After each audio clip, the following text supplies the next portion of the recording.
يعقوب يقول اللي عنده غيرة مرة، ما هي ليها مرار على فكرة، تخلي الواحد مش عارف يعيش، ما يكذبش على نفسه ويصدق انه كويس. فكر الانتقام مع الكبرياء يجي فكر انتقام. لما حد يغلط فيك تلاقي الموضوع عالي جواك، وقد تكون الغلطة دي مش غلطة قوي، وقد تكون مش مقصودة، بس مع الكبرياء تكبر تكبر تكبر وتسيطر، وتبقى عاوز تشوف فيه يوم وعاوز تقطعه، ولو طلته هتعمل وتسوي. طبعا كل ده كبرياء، ويبقى مخك مشتت في مؤامرات الانتقام، ويمكن مش عاوزها بإيديك، بإيدين حد تاني. انت غلبان، غلبان بدماغك دي، كل الكبرياء سيطر عليك. انت لازم تشتهي التواضع، ده التواضع روقان، ده دماغك هتروق خالص لو طلعت منك الحاجات دي.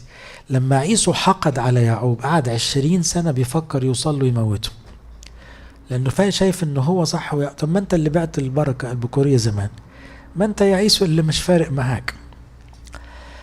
لا تنتقموا لأنفسكم أيها الأحباء، أعطوا مكانا للغضب، يعني فش في ربنا وقول له شيل أنت واطلع بقى منها من غير فكر انتقام. فكر اليأس، تستغربوا بقى أن المتكبر أكثر من ييأس. المتواضع ما ييأس، مهما وقع هو عارف أنه ضعيف، يجري على ربنا زي العيل الصغير، يا رب صلح لي، كسرت الدنيا، بوظت الدنيا، أنت أبويا مسؤول عني.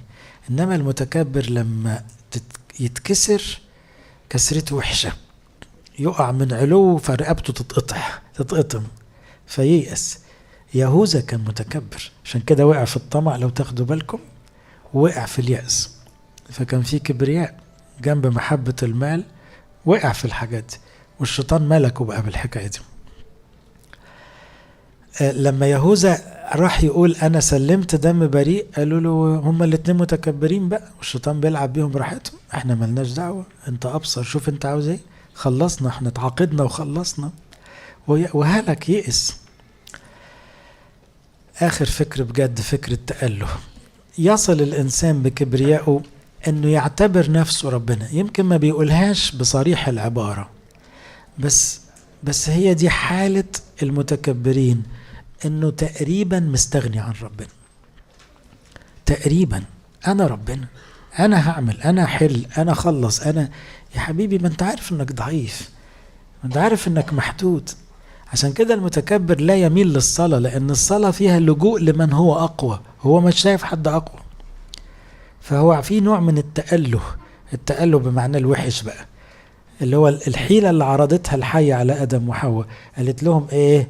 تصيران مثل الله، يعني تستغنوا عن ربنا. الكذبة الكبيرة.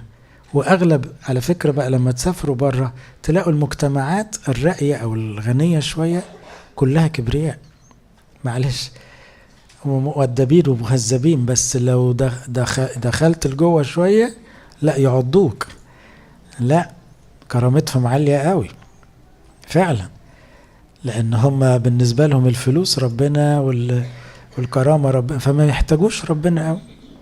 لكن المجتمعات البسيطة الغلابة يعرفوا يسامحوا ويعرفوا يعذروا ويعرفوا يشيلوا بعض، في حاجات كده أخلاق الفقراء تلاقوها قليل منهم الكبرياء، قليل موجود طبعا بس أقل شوي. طبعا دي غلطة عدو الخير اللي بيحطها في قلوب كتير، لأن عدو الخير وقع في التأله دي، اعتبر نفسه أنا ربنا، فبقى ينفسها يسربها في دماغ ناس كتير، أنا أعلي وأنا الكبير وأنا اللي أقدر وأنا أعمل كل حاجة. قال الجاهل في قلبه ليس إله، ليس إله، فسدوا ورجسوا بأفعالهم، ليس من يعمل صلاحا. يعني الجاهل بيقول ما فيش ربنا، أنا ربنا، ودي بيقولوها الملحدين بصريح العبارة دلوقتي، لكن هي في فكر أغلب الناس، أنا مش محتاج ربنا، ما أنا اللي همشي، أنا اللي أقدر أقوله يمين وشمال. كل الأفكار دي عاوزين نشيلها عشان نوصل لإيه؟ للتواضع. لو عندك شهوة التواضع هتراقب دماغك، نفسي يا رب تشيل مني فكر المقارنة والغيرة والعظمة والغنى الباطل والتأله والاستغناء عنك. أنا عاوز فكر العذراء أن أنا غلبان، وفكر يوحنا المعمدان أنا الأخير، أنا ما استاهلش أفك رباط جزمته. زي مرة خادم بقول له معلش هتسيب مكانك عشان يعني حد تاني يمسك المسؤولية، وانا عمال اقول يا رب استر لحسن يزعل ويقفش. فقال لي مالك يا ابونا بتقولها كده وانت عايل الهم يعني؟ هو انا كنت اساسا استاهل اخدم؟ انتوا جايبيني من الشارع عامليني بني ادم وخادم، وده خادم كبير. لو سبتني على باب الكنيسة انفض الكراسي، ده راجل محترم قوي، انا هكون فرحان، انا ما استاهلش اخدم، شيلني حطني في اي حتة ما عنديش ازمة. ففرحت، بصيت له باعجاب، يا بختك انت فاهم صح، انت فاهم صح. مفيش حاجة اسمها منصب ولا كرسي ولا مكانة ولا لا لا خالص. انا كفاية يحسبني خادم بس، مش عاوز غير كده، يحسبني اخر خادم كمان ما عنديش مشكلة. يبقى كويس قوي ان انا هتلزق فيه واقول له انت قلت حيثما اكون انا ايه هناك ايضا يكون خادمي. لإلهنا كل مجد وكرامة.